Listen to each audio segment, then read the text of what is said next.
Hi, hey, and hello, and welcome to another episode of the Educated Fan. Some say the best Colts podcast on the internet.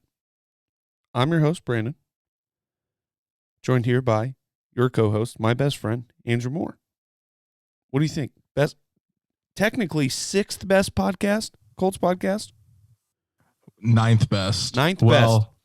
On Apple Podcasts, we have the highest rating of any Colts podcast on Apple. So highest rated Colts podcast on Apple. The numbers don't lie. 5 stars. Facts don't care about your feelings. That's all I have to say. Very true. Okay. Colts win. Colts made a statement. You would say they mollywopped the Jets. I'm a big fan of the word mollywopped, and the Colts mollywopped the Jets. Just absolutely embarrassed them. So the title of the episode is JETS, suck, suck, suck. A fan next to me at the game said that, and I was like, immediately, that's the episode title. That's the episode title. That's the first time I've heard this story. So, yeah, what a performance by the Indianapolis Colts. Just an absolutely dominant performance. The big question that I had and that I voiced was, are we going to play up to what we're capable of, or are we going to play down to the level of competition like we seem to do sometimes? And right out of the gate, the Colts came out to play. It was a great game. It was great to have 7,500 fans there. It was great to spend the game with you, get to tailgate a little bit beforehand. Good time. And my first question before we get into the analysis, this was your first game with the roof and window open. Yep. How'd you like it? It was awesome. You know what I don't like is this sunburn I have on my face. And I have my hat on backwards, so I've got like the white line and then the little hole from where my hat was. I've got the world's worst sunburn right now. So other than that, very cool experience. On top of, it was all new to me because it was my first game with the reduced fans too. Very weird to not have people sitting right next to me and coming in and out of the aisles. I almost enjoyed it. It was very quiet in there though. It was a lot louder than it was last week. I'll tell you that. It actually felt like there were fans in the stands and you could actually hear the cheers and hear the fans on third down. So it was. Yeah, if I had to guess, I'd guess it was about 3 times louder. Yeah, probably. Sure. I can't wait till there's 67,000 fans back in Lucas Oil though. But good win by the Colts, dominating performance. That's exactly what I was hoping for. That's what I was hoping the Colts would show. And let's get into it, brother. Well, I made the comment last week going into the game, that this was the kind of team that the Colts have to, they can't just win. They can't do the whole play down to the other team's level. We need to put up impressive performances to be able to keep carrying that on week to week. Our defense, holy hell. Yeah. Unbelievable. And I know it's the Jets and I know it was Sam Darnold, and I'm not going to get too high off this win, but damn, number 1 defense in the league. So far, so good, man. I mean, it seems like after Jacksonville, and you hear the local or the Indy beat writers talking about it, like Eberflus was pissed after the Jacksonville game. Like that just wasn't acceptable. And ever since then, this entire defense in all 3 levels has just been outstanding. The Colts had 3 interceptions on Sunday, just like they did a week ago. 2 returned for touchdowns. One from Xavier Rhodes, the other from TJ Carey, who, by the way, TJ Carey has been playing great football. Tyreek Hill touchdown. Okay, breaking news. But yeah, man, TJ Carey has been playing great football in Rocky Sinstead with that stomach ailment. And then we had a safety again. Justin Houston got that safety. So safeties in back-to-back games. And then on top of that, we had another sack by Kenny Moore on a blitz who picked up Darnold's legs and basically just threw him down. And here's the stat that gets us all. So the Colts defense on Sunday scored 16 points. The Jets offense on Sunday scored 7 points. The Colts defense scored more points and could have won the game. Even as Stephen Holder said this today, if Philip Rivers would have kneeled it 47 times, the Colts still would have won the game. Because the Colts defense outscored the Jets offense. So, I mean, just an incredible another outstanding performance by this team. And this defense is rolling. I mean, DeForest Buckner is in there blowing up plays. Darius Leonard is all over the place. Xavier Rhodes. I mean, look at Xavier Rhodes. I mean, so far this guy has just came in. I mean, the Jacksonville game was poor. We can all agree on that. But ever since he's gotten on Lucas Oil turf, I mean, both these last 2 weeks, he has just been outstanding. And he really dominated yesterday. I mean, from the very beginning, jumping on that route and getting that pick six. Right in front of me.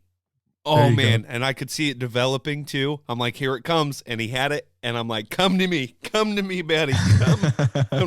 Just so good. And then he saves a touchdown, getting that pick of Darnold in the end zone as well. So Xavier Rhodes just has been phenomenal. And if this Colts defense, now granted, it was against the Jets and it was against the Vikings. Now the Vikings put up 30 on Tennessee this past week. So I don't think we still really know what the Vikings really truly are. But you got to like what you see from this Colts defense. And it's definitely something that they can build on and hopefully will continue as we keep going along throughout the year, as we play tougher competition. Did the Vikings end up winning that game? No, Tennessee won 31-30. Oh, that's right. You were confused about that yesterday as well when we were talking about it. Because I thought it was over, I think. Right. I don't know. I had a couple adult social beverages yesterday. Today was tough. Work was tough. But also a defensive line. Pretty good showing. Big blue wall.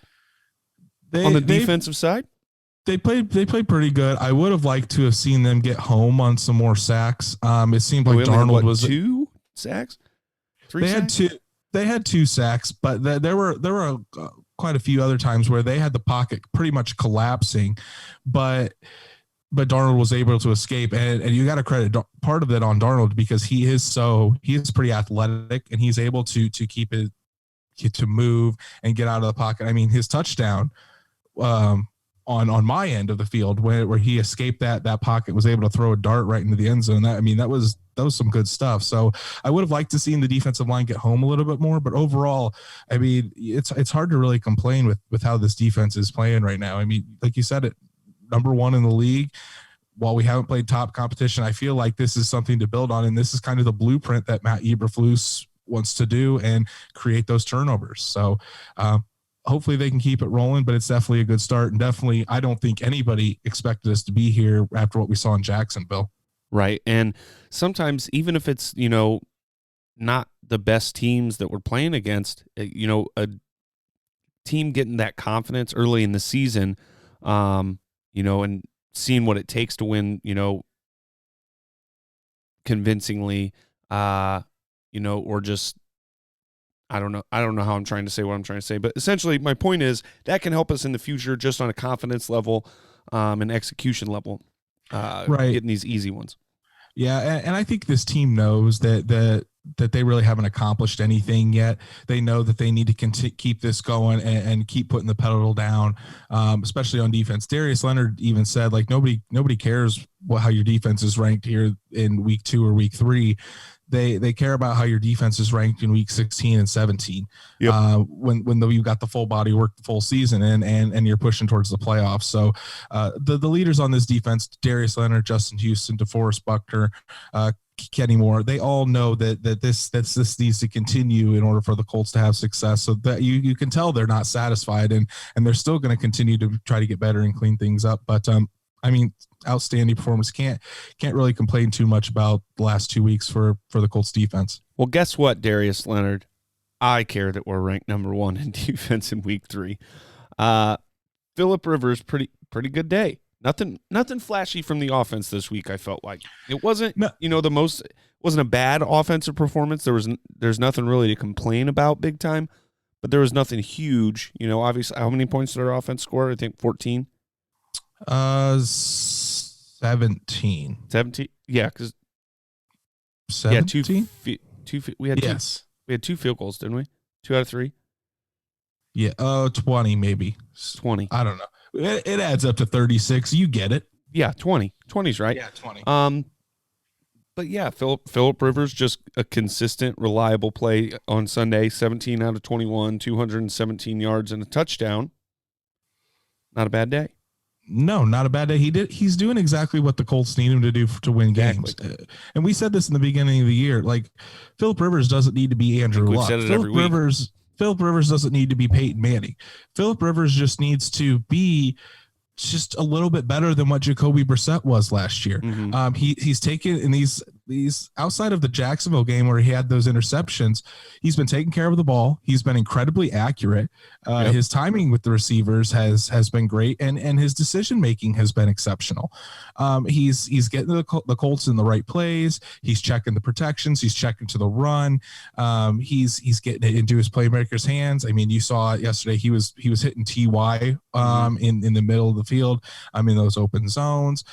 He was hitting Zach Pascal. He hit Mo Alley Cox on that huge 45-yard play right down the middle. He hit Mo Alley Cox in the end zone, which, by the way, was Phillip Rivers' 400th career touchdown pass yesterday. And he also surpassed the 60,000 passing yards mark. And only 5 other quarterbacks in the history of the league do it. Applause. Only good for Phil. 5 other quarterbacks in league history have been able to do that. Peyton Manning, Tom Brady, Drew Brees, Brett Favre, and Dan Marino. And so, I mean, you say what you want about Phillip Rivers. That's incredible. That's Hall of Fame numbers if I've ever seen them. Right. You can't take that away. And he's doing, like I said, he's doing exactly what he needs to for the Colts. If he's throwing it 40, 50 times a game, then the Colts are in trouble, not just because, I mean, he's not capable of doing it, but what we want to do, run the ball, control the field, those short, quick passes and really controlling the clock. If he's throwing it 40, 50 times a game, that means we're in a shootout, or that means right. We're having to come from behind. It's not what we want. But yeah, I've been very impressed with Phillip Rivers, and I think his teammates have. And that stat line is also, he didn't play in the fourth quarter. The Colts sat him and TY because the game was, I mean, it was a blowout by the time it was the fourth quarter. So great day by Phillip Rivers. Congrats on those 2 accomplishments. And if this is the Phillip Rivers we see all year, the one that's making the great decisions, taking care of the ball, completing 80% of his passes, the Colts are going to win a lot of games because of that.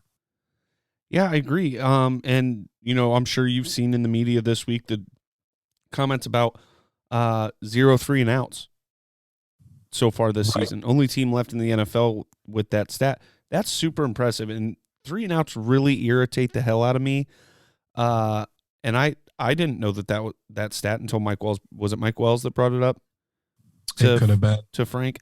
That's a super impressive stat. And, Phil is a big part of that. Now, that doesn't mean on third down that we're not, needing improvement. 3 out of 10 on third down on Sunday, and a similar percentage there, 10 out of 33 overall this season. Yeah, and simply put, it's not good enough. I mean, if you have to pick a couple things that's really concerning about this Colts team, it's third down and the red zone efficiency. Mm-hmm. Those have to get better. Now, in the red zone, they were able to convert to Mo Alley Cox on that touchdown. Mm-hmm.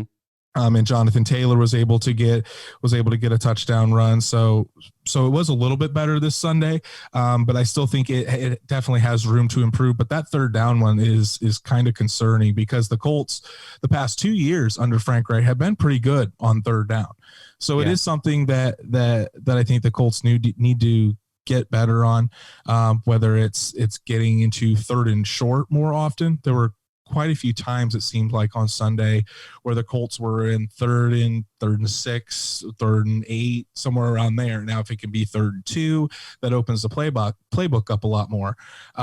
I think being able to get it to T.Y. Hilton more on third down. If we get Jack Doyle, while he was back this week, he didn't really play too big of a role. If we get him back healthy completely, Trey Burton, who could be coming back soon, Michael Pittman, which unfortunately we'll talk about him in a little bit, but getting those guys and getting those playmakers the ball on third down, I think that will help and give the Colts a better chance to succeed on that. But when we're playing games later this fall against Baltimore, against Tennessee, against Green Bay, against the top teams here in the league, that third down percentage is going to be crucial. And it's a good thing we have plenty of time to work on it before those, but it's definitely a concern and something the Colts need to continue to work on to get better. So how do you think T.Y.'s grandma's feeling about her grandson after this performance? I think she's pretty happy. Now T.Y., he didn't do anything too flashy. I mean, it was probably a average game to T.Y.'s standards, but when you're there and you were seeing him run his routes, he was getting open quite a bit. And the communication with Rivers, I think was as good as I've seen it this year so far. There were multiple times where I'd see T.Y. and he'd be heading towards that open zone in the middle of the field. And I'm saying to myself, T.Y. And even though obviously Phil can't hear me, but Phil would find maybe he could have with only 7,500 fans.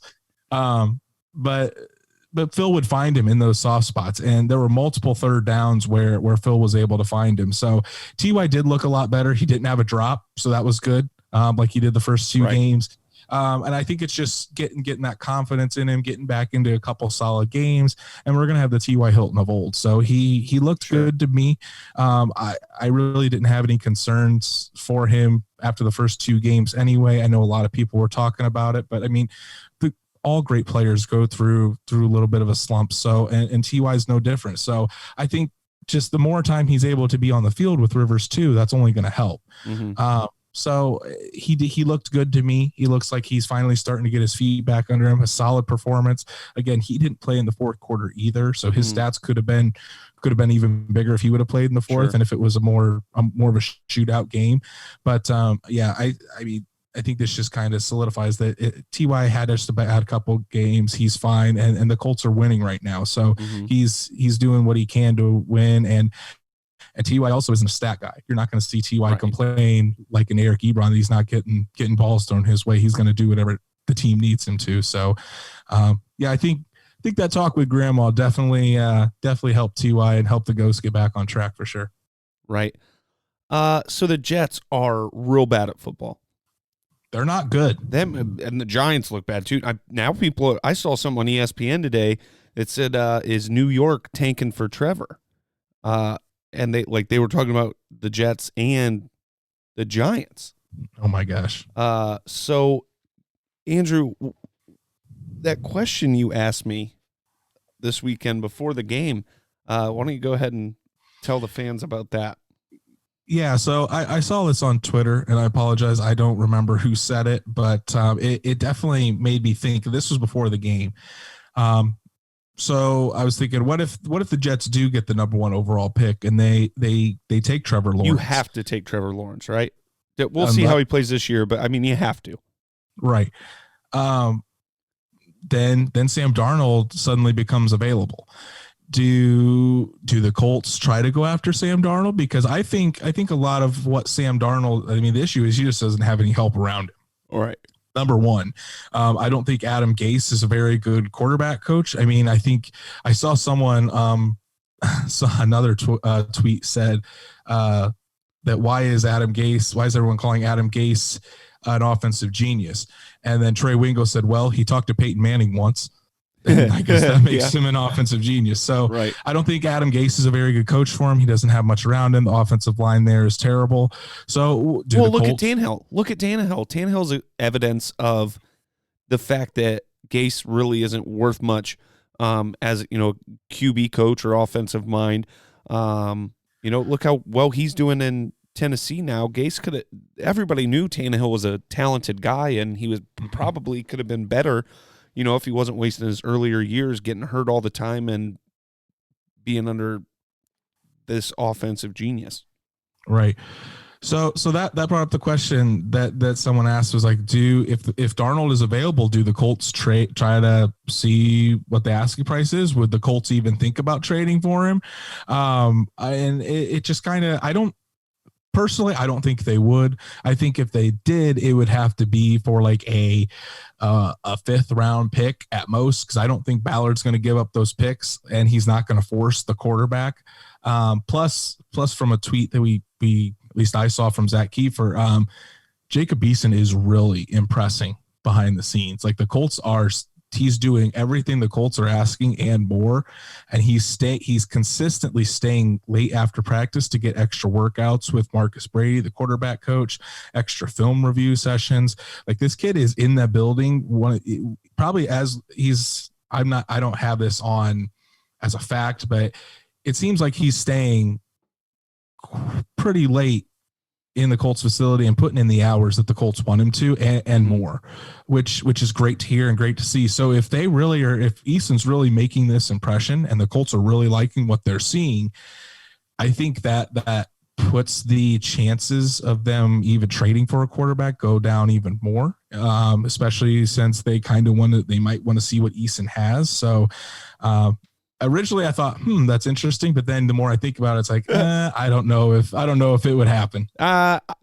We both said, yeah, absolutely, go for it. We would want that when when you first brought that up, and then we watched the game on Sunday in person, and I was not impressed.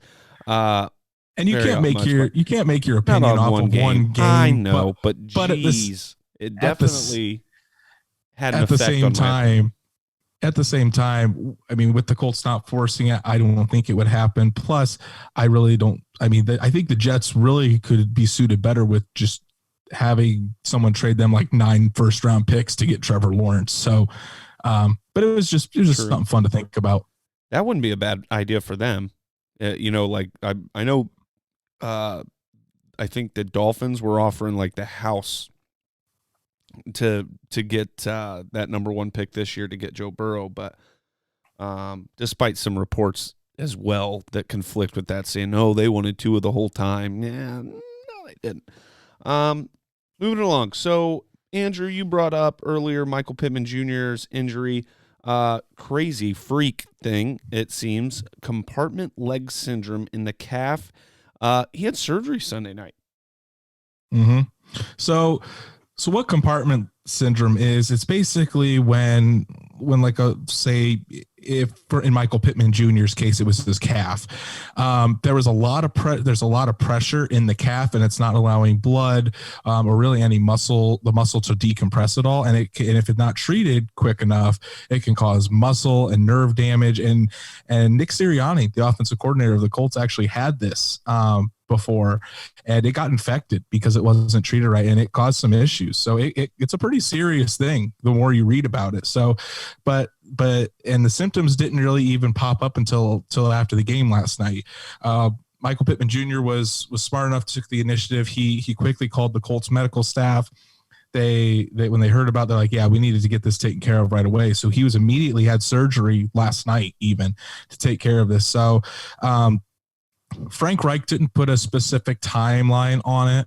Ian Rappaport was saying that it looks like, and Jim Aiello, I think, tweeted this out too from a source, that it looks like Pittman could be back after the bye, which is week 8 against the Detroit Lions. So about 4 weeks, 4 to 6 weeks is what the timeline for this injury is. So it's unfortunately it does look like Michael Pittman's going to miss some time, but it is good that he was able to catch this as soon as it happened, so that way we could get it cleaned up and it wasn't going to cause problems long term. Definitely a scary situation, but glad it looks like the Colts are fully expecting him to make a full recovery, and everything went smoothly last night. So at least that's good to hear. But tough break for the rookie wide receiver for sure. Paris Campbell will be having surgery soon on his knee for his MCL and PCL injury. Colts still haven't ruled him out for the year. Yeah, Frank talked about that. He said that again, they're not going to put a timeline on it, but they're also not ruling him out for the year. So being very vague, but I still think it's a very low percentage chance that Paris comes back this year. Right, I agree. Some really good news. Cornerback Rock Ya-Sin, tight end Trey Burton, and defensive tackle Sheldon Day are all to return to practice this week, and Reich said they're all making really good progress. I think out of that group there, I think I'm probably most excited about Trey Burton.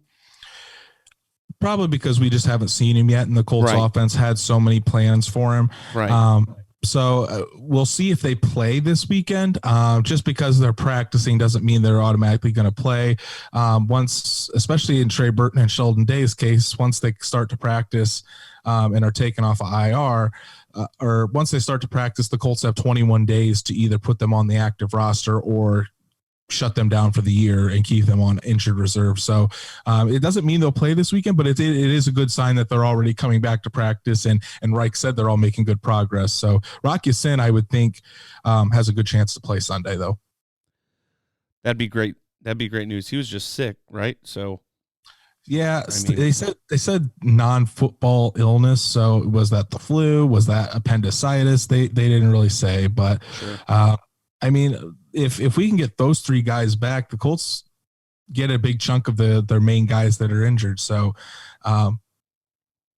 great. I mean, to wrap it up here about the Colts, great win on Sunday. Now we're going to have a tougher opponent this weekend in the Bears that are 3-0. So it'll be a little bit bigger test of if this defense can continue, if the offense can be efficient. But hey, 2-1 is 2-1. So that's right. I'm feeling good. Over 500. I think, you know what? And I think we're the best team the Bears have come across yet this year. So, you know, I think it's going to be a good test for both teams. Let's get started in the games around the league. Dude, I'll just tell you, Kansas City is just good at football. Are they mollywopping them? Yeah. Oh, no. I picked the Ravens. Did you?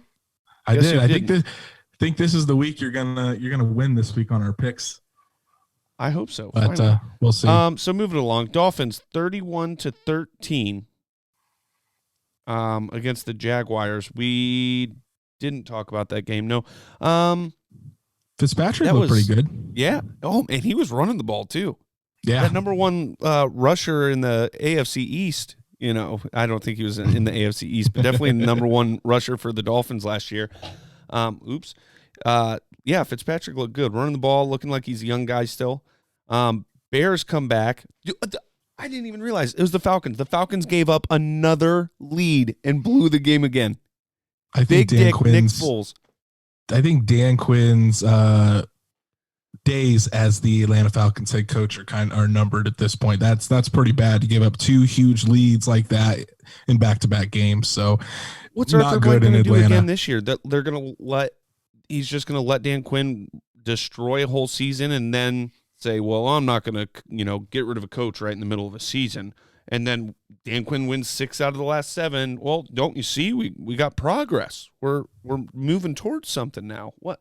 Come on. I like Dan Quinn. That's their problem, not ours. But I like Dan Quinn, but the blowing these leads starts in the Super Bowl. You know what I mean? Like, unbelievable. Not good. Not good at all. Moving along. Bills beat the Rams. That was a close one. We both picked the Bills, I think. Yeah, the Bills were up like 28-3, and the Rams came back, and Josh Allen had to use some heroics to win that one. But that one was a blowout for a while until Aaron Donald became a wrecking ball, and Cooper Kupp went off, I think, as well. Right, and it's Joe Burrow's first time getting to leave the stadium not a loser. But also not a winner. That's fair, but he wasn't a loser. Bengals tied the Eagles 23-23. Doug Peterson catching a lot of flack for punting that football and not going for it. And honestly, I mean, I hate ties. I think they're dumb. I would have gone for it too. I mean, screw it. Sure. I don't know what a tie really helps.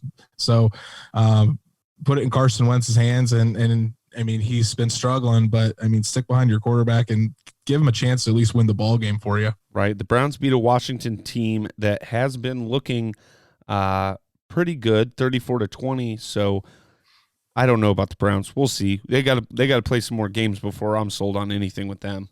We play the Browns week 5. So after the Bears, we play the Browns, but the Browns are 2-1. And this is the first time the Browns have had a winning record in 6 years. Since 2014. It's the first time they've been over 500. So good for the boys in Cleveland. Titans beat the Vikings by 1. Talked about that. Vikings. Man, I wish Vikings they looked a lot better. One. Yeah, I mean that would have put us in first in the division. I think if they would have lost that, if the Titans would have lost, it would have been a tie for first in the division. But I mean, it definitely makes me feel a lot better about our butt kicking of the Vikings now that they took Tennessee to the brink. So yeah, and Tennessee and Jaguars were close as well. The Titans, all three of their games have been very close. I mean, Denver so far not that great, and they were close with them. Jacksonville were close, like Denver's and then played some tough opponents so far this year. True, but at the same time, look how many injuries they've had as well. So they're not a great football team at this point. Patriots Raiders. Patriots win 36-20. Not a big shocker there. Rex Burkhead went off. I saw that. Yeah, a lot of points from the Patriots this week. I think that's their highest scoring game this season. 49ers 36 over the Giants 9. No shock there. If you thought these injuries on the 49ers were enough to make them Giants bad, you're not good at football. You don't know football. But. Well, that's on me because I picked the Giants to win. So I just need to jump on the Nick Mullins train. I think that's on me. I mean, they probably ran for 1 million yards. I didn't even look, but I'm sure that's probably the exact number. Steelers beat the Texans. The Texans are bad at football. Texans are 0-3. Steelers are 3-0. Steelers have looked really good so far. God, could you imagine if they had like a superstar wide receiver, in the prime of his career right now? Deshaun Watson could probably use one of those. Possibly. They're working, but here comes the savior for the Texans as they are working out a locker room cancer in Earl Thomas at safety that's expected to get signed this week. So big move by the Texans. Hilarious. They'll probably sign Antonio Brown next. Yeah, I thought that was supposed to happen a long time ago, Brandon. I was going to bury that under the rug. I forgot. What do we got? Panthers, Chargers, 21-16. That one's kind of surprised me. I thought the Chargers were going to pull that one off. I did too, but Matt Rule gets his first win in the NFL, so good for the Panthers. Cowboys are bad at football still. Seahawks beat them 38-31. Man, you hate the Cowboys. Oh, I really do. You hate on them every single week, man. I don't like the Cowboys. I don't like self-proclaimed America's team. I tell you what, though, my Russell Wilson MVP prediction on fire right now. Yeah, the Kyler Murray one this week took some hits. I guess I'll just say that game next. This damn game. I got a 10-game parlay, $10 bet to win $1,700, and this damn game, the Cardinals lose to the fucking Lions. The 0 wins, 11-game losing streak Detroit Lions by 3 points. Unbelievable. Go ahead and hit that failure track on the board. That one? Yep. That's tough. Hey, and also, don't be the guy that takes his shit in the porta potties. All right? I went. The Cardinals were the guy in the porta potties this week. Okay, I'm so upset. And you're laughing about it. Andrew, if I win a bet that wins me enough to buy a MacBook, I'm allowed to buy a MacBook per the girlfriend. Okay? I get a clean. I'm not laughing at you. I'm laughing because that's something that would happen to you. You'd be so close to that parlay, just one game screws you over. So many times it's happened. I want you to know though, on FanDuel, I am plus 400. Wow! Ever since I started, I'm plus 400. There you go. Yep, that number was about even before the start of football. Your boy's making money this season. Moving along. Sorry. Buccaneers beat the Broncos 28-10. They look good. Colin Cowherd is all over the Buccaneers saying that they're now a Super Bowl team. He probably just needs to slow his roll a little bit there. Colin Cowherd's kind of starting to lose his marbles. And I know you're a fan of him, and so am I, but I think he's about done. He's had a lot of bad takes lately. Oh, like the backwards hat thing? Well, he also said that the Heat would lose in like the first round and lose to the Bucks, and now the Miami Heat are going to the NBA Finals, baby. Is he going to jump on the bandwagon? Go ahead, get it out. Let's go. Okay, congratulations to the Miami Heat. Give me that applause for the Miami Heat. Go ahead. Jimmy Buckets, Bam Adebayo, Tyler Hero. this team is amazing. And now they're going up against the Lakers. Heat and 6 or Heat and 7. The ship is coming back to Miami this year. Let's do it. Okay, Packers 37, Saints 30. That was a good football game, I bet. Yeah. Would have loved to have watched that one. Aaron Rodgers was incredible. I mean, just slinging the pill everywhere. Put him on your MVP list. A lot of hate on Drew Brees. A lot of people saying that he does not have it and he hasn't looked good the past couple weeks. So let's get off Drew Brees' ass, okay? Well, I mean, we'll see. Give him a minute. Aaron Rodgers did look like an MVP. I think it's Russell Wilson and him 1-2, and then maybe Kyler Murray as a distant third 3 weeks in. Not Deshaun Watson, not Dak Prescott. No, not at all. Phil Rivers probably. Put him in the conversation. Old man Rivers. Yeah. Injuries around the league. Bears running back Tariq Cohen, possible torn ACL. Yikes. Nobody cares about a guard from the Saints, Andrew. Hey, Andres Pete's a part of that stud offensive line for the Saints, but Tariq Cohen, that's big for the Colts because no Tariq Cohen, that takes a decent amount of their offense away from Chicago next week. So that's something that the Colts need to capitalize on for sure. Saints guard Andres Pete, high ankle sprain. Saints wide receiver Michael Thomas could return week 4 from his high ankle sprain. That is a big time for Drew Brees. Absolutely. Let's not forget Drew Brees is playing without Michael Thomas right now. The best wide receiver in the league, maybe? Jacoby Brissett played a lot of last year without T.Y. Hilton, and we didn't really make excuses for him. So. Yeah, well, Jacoby Brissett's not Drew Brees. Yeah, exactly. That's Drew the Brees opposite of my argument. Drew Brees should be able to overcome it. Yeah, Grow that's up. on me. That's on me. Seahawks running back Chris Carson, knee sprain. That's probably only a few weeks out, I'd assume. They said he might actually be able to play next week. So, man, that's such a Seahawks running back thing to do. Yeah. Tough guy. Broncos defensive tackle Jarrell Casey, torn bicep, out for the season. Dude, the Broncos can't catch a break this year. Every single one of their top players is going down, so they might as well just get a top 5 pick and call it a year. Yeah, and build around Drew Lock. Drew Lock, that's the guy. Other news around the league: Bears head coach Matt Nagy announces Big Dick Nick Foles will be the starter this week against our Colts. Big Richard Nick Foles. Frank Reich, they were asking him about it today, and I mean, he still just has such a high opinion of Nick Foles, and it was rumored the Colts were in talks with Jacksonville about possibly acquiring him during the offseason. If things they didn't sign Nick or Philip Rivers, they were thinking about getting Nick Foles. So I would have been fine with that. I wouldn't have been fine with that contract. That contract is egregious. That's fair. Good point. Yeah, that would not have been a good move in my opinion. So glad we got Phil for the 1 year, maybe 2. But anyway, Mitch Trubisky will not be starting for the Bears next week, and for the foreseeable future, I think that kind of seals his fate. I think his starting days are done in Chicago, at least. Yeah, so Pac-12 to resume football season and play a 7-game conference schedule starting November 6th, ending with a conference championship on December 18th. Do you think that's early enough to give any of those teams a chance to make the college football playoffs? They said they're going to be considered. The committee's still going to consider them for the playoffs. But I mean, really the only team that I would think might have a chance, it seemed like maybe Oregon, maybe USC, but I really don't think there's going to be too many teams vying for those playoff spots in the Pac-12.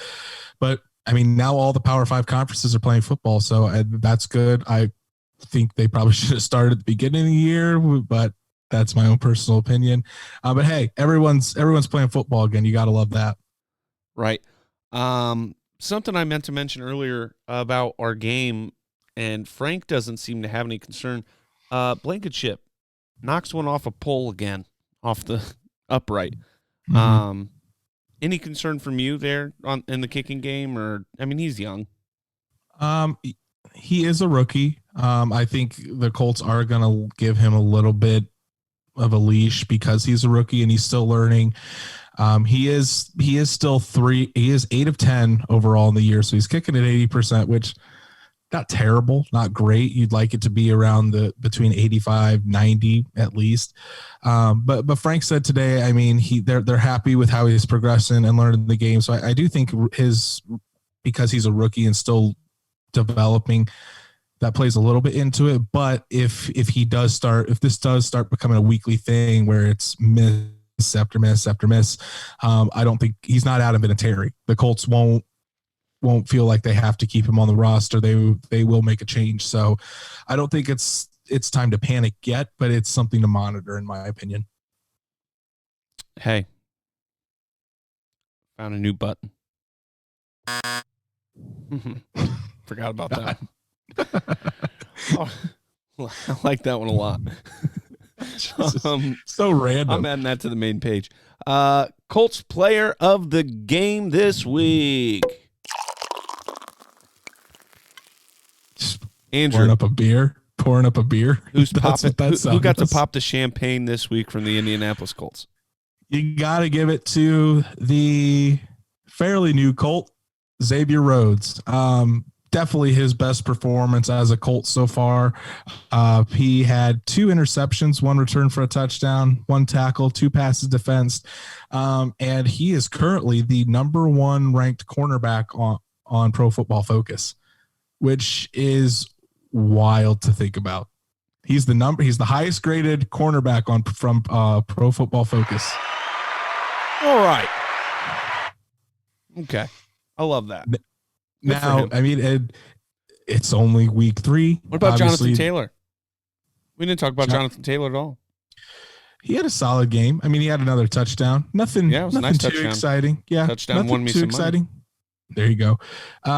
Nothing too exciting from Jonathan Taylor. I think he played a good game and he made some plays, made some good first downs. But Xavier Rhodes, man, I mean, the pick 6 from Sam Darnold to put the Colts ahead on the very first drive of the game, and then the one to save a touchdown. So definitely, if this continues, it's one of Chris Ballard's finest free agent moves by far, for sure. So he surpassed everything that I think we've thought he could do, and hopefully it continues for the strong Colts defense. But hey, don't forget, it's only week 3. Only 3 games in the books.